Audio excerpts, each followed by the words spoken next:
I'm Jacob. I'm Yuri. And we're going for a drive.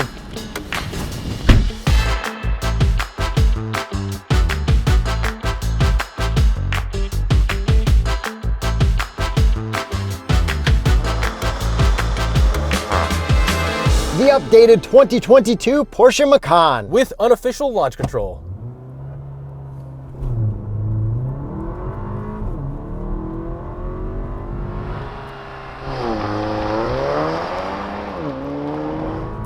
That is still really quick. Horsepower and torque. 261 horsepower, 295 pound-feet of torque from a 2-liter 4-cylinder turbo. And this is the base model. Yeah, we don't really drive many base models, but it's nice as a refresher. And then this being the base, there is a S and a GTS above it. Yeah, they removed the turbo model and then they gave the GTS the prior year's turbo engine, which is interesting. Sunday, we're going to be posting this 2022 BMW M3 Competition X-Drive daily driving video. So come back tomorrow or subscribe to check it out. And the big updates to this are in the interior, they've updated the infotainment and all of your buttons from that stack of hard buttons to these gloss buttons. Yeah, which we're not big fans of, but we'll get to that later. And then the front outside end and the back end. Yes, so bumpers and stuff like that. So if you're actually shopping for a Macan, you're probably wondering what the rear seat space is like and the trunk space.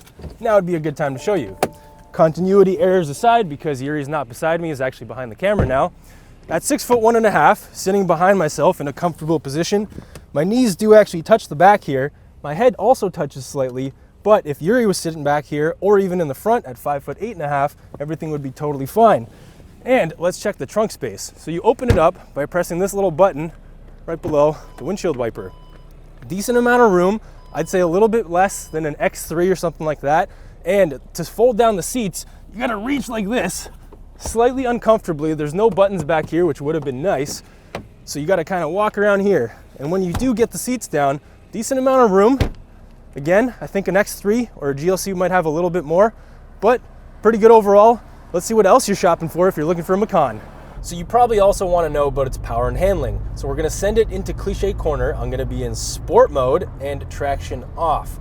Now, there's no way to get this into manual with the shifter. There's actually this little button on the steering wheel that says M minus plus, manual shifting mode activated. If you don't press that and you press downshift, then you'll just be redirected into automatic. So let's send it now with a real downshift. And I mean, this thing still rips. Like for a base model, this hooks up. Like there's not much body roll, still rotation. If I didn't know this was a base model, it'd be kind of hard to tell, especially in the winter. There has never been a Porsche that does not handle like a Porsche. No, like this thing's great. And this PDK is really, really good. It's a 7-speed downshift and upshift, like it nails them. Like every time, it's so quick.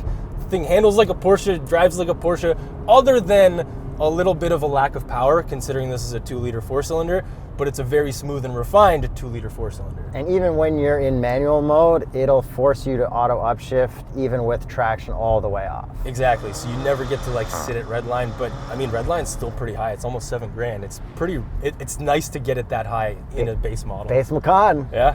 But at least it's not the same shifter from the 911s, which is like the little bronze shaver or whatever. Yeah, and that's another thing that they updated. So this is a new shifter. You just lose that M mode because you can't move it to the side anymore. You also do get a new steering wheel, which I believe is lifted from the 911s. But since this is a base model, we don't have the little dial to change your drive modes. You only have the sport button on your center console, which is gloss black. So if I hit this, I'm going to turn it off. I feel like this car is now, well, it is, I think, the slowest Porsche we've driven. And I think driving this in regular mode, non-sport, really shows you that it's a base model, because I feel like I'm really lugging the engine right now. It's just like, it's in too high of a gear. I feel like I have to drive this in sport so that it feels like a Porsche to me. It's weird not driving super fast Porsches, but Or we are very spoiled. We are extremely spoiled, probably the most spoiled.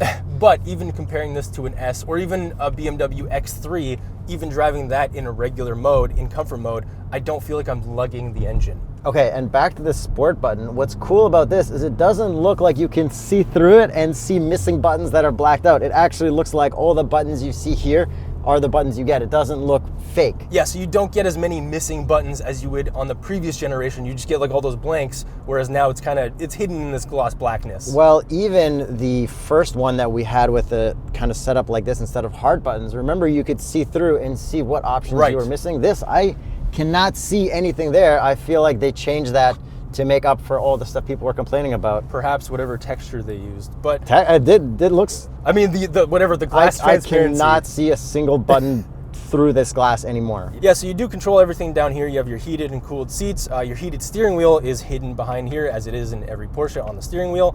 And I mean, the paddles are really nice. They're high quality. They're metal. They do get cold in the winter, which kind of feels very premium at the same time. And suspension-wise, this actually feels really good. It's not adaptive.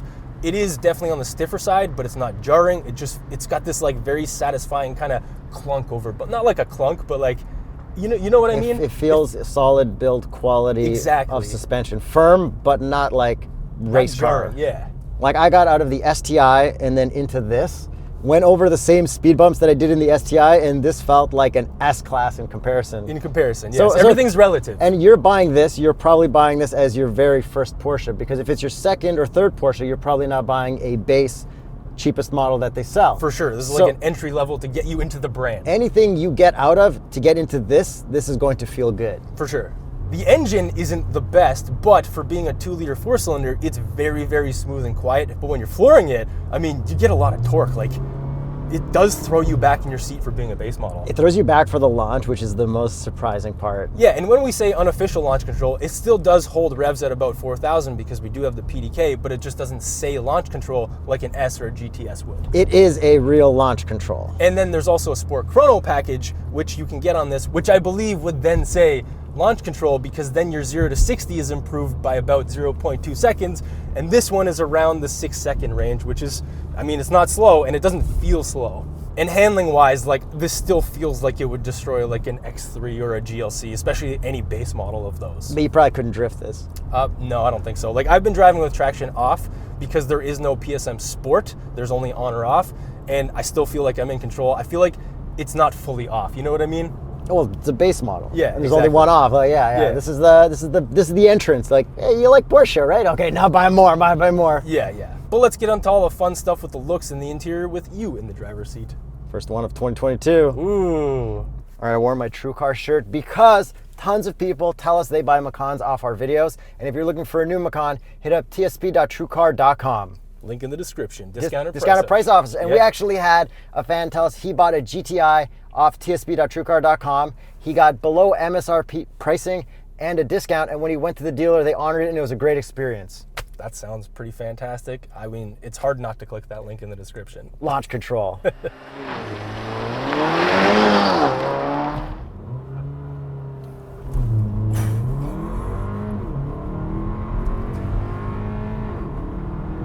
Better than what I'd expect from a base model, but since it's a Porsche, it's exactly what they should be offering in a base model. If you didn't tell someone this was a base model and you sent them in this launch control, you wouldn't really know. Yeah, you can definitely trick some noobs to driving. Yeah, it's really, really good.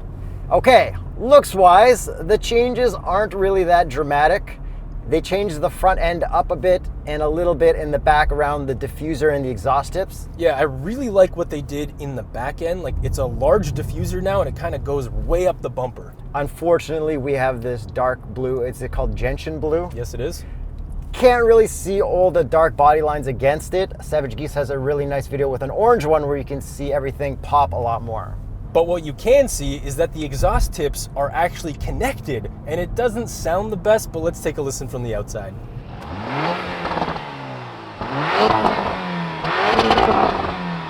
But what you can do in this is rev it all the way to redline in park. Yeah. Like, come on, great job. And there's even little crackles and pops. Yeah, so let's just test that out. We're in sport. Yeah, there's no valved exhaust here. Well, there is, but you can't control it. You get the... And I guess when you put it in sport, that does kind of open up the valve. Yeah, you can see the left valve open in sport. So, I mean, you can't independently control it. There's no valve button. Yes. That isn't the sport. And then at the front, I feel like they took some inspiration from the new GTI, like that line that kind of goes all the way around, kind of like the Tony Stark mustache. Yeah, I didn't notice that until you pointed it out, but that's definitely what it is. Volkswagen Group, right? Same company, technically. Yeah. And I mean, if I looked at this and I didn't look twice, like I wouldn't really know as updated or refreshed. I think they just had to do something different.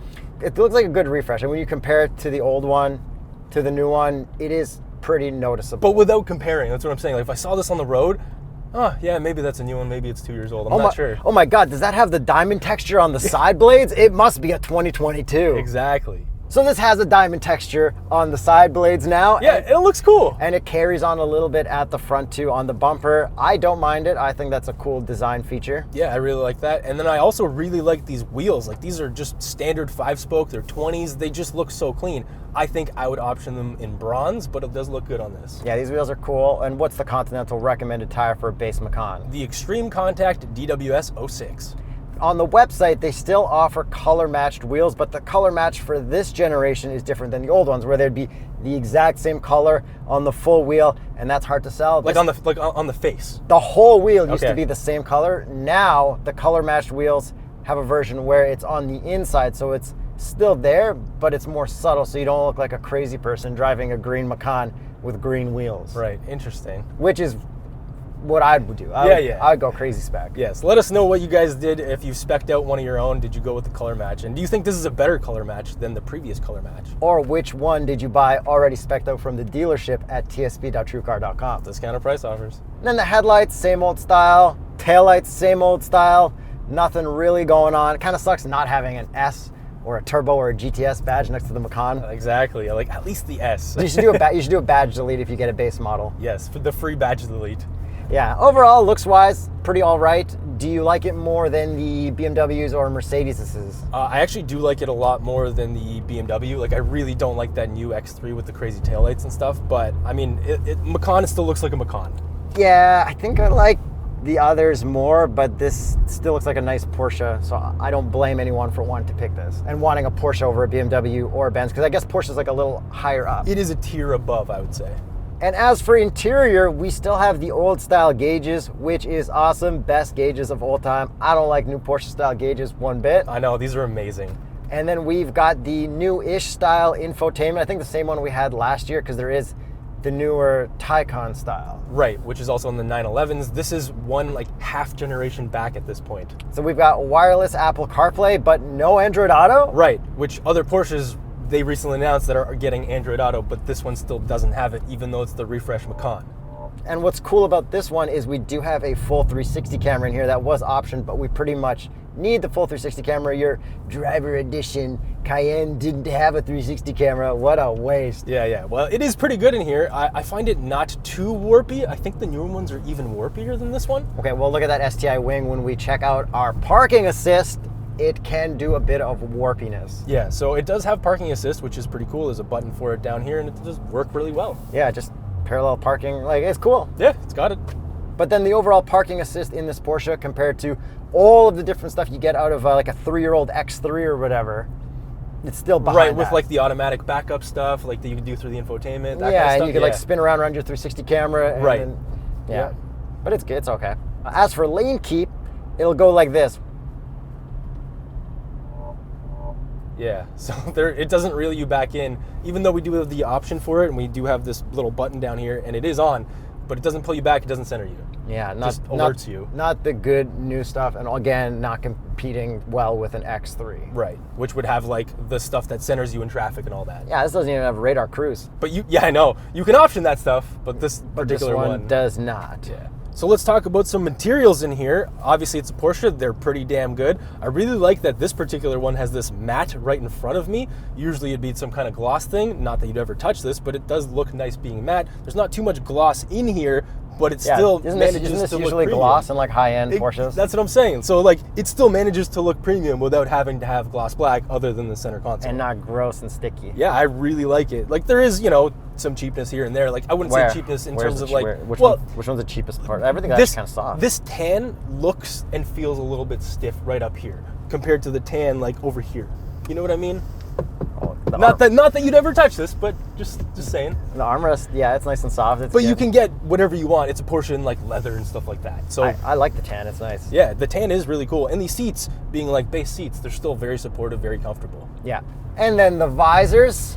Let's find out if this passes the visor test. 3, 2, 1. Fail. A huge fail. And then as for cup holders, one of our cups has a little riser, so it looks like it's going to fit a small just fine. Yeah, it's nice that they do that.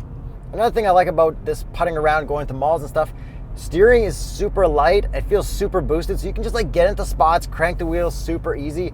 It's so effortless. Yeah, but on the road when you're actually like driving, I noticed that it's so over boosted. You have to be very careful because you might just take yourself out of the lane. It's that boosted. Okay, now I'm gonna hit up cliche corner in automatic, not in sport mode, just like a normal traction on too. Traction on, just like a normal person would, who was on their day and just passing through here. And it automatically downshifted there for you.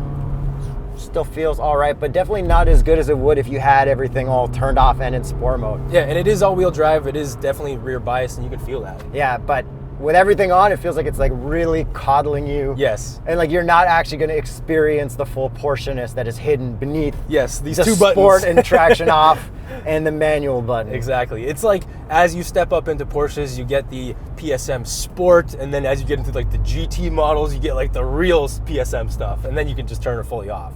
Okay. So with this new 2022 Macan, is that pretty much everything? I'd say that's everything. Let's get to the price. This one starts at $58,500. Canadian. This one's optioned out to $73,000. Porsches are expensive. They are. It's quite a bit of money. And this is the cheapest one. Yeah. With a few options. Very few. But now the real question is, can you actually order one this inexpensive? Because of the chip shortage and everything and the long lines and wait times to get a Porsche, they might make you get a Macan GTS to make it more worth their while to give you an allocation. I don't really know how it all works. I feel like they still have to sell base models. Like they have to. Yeah, fully loaded base models.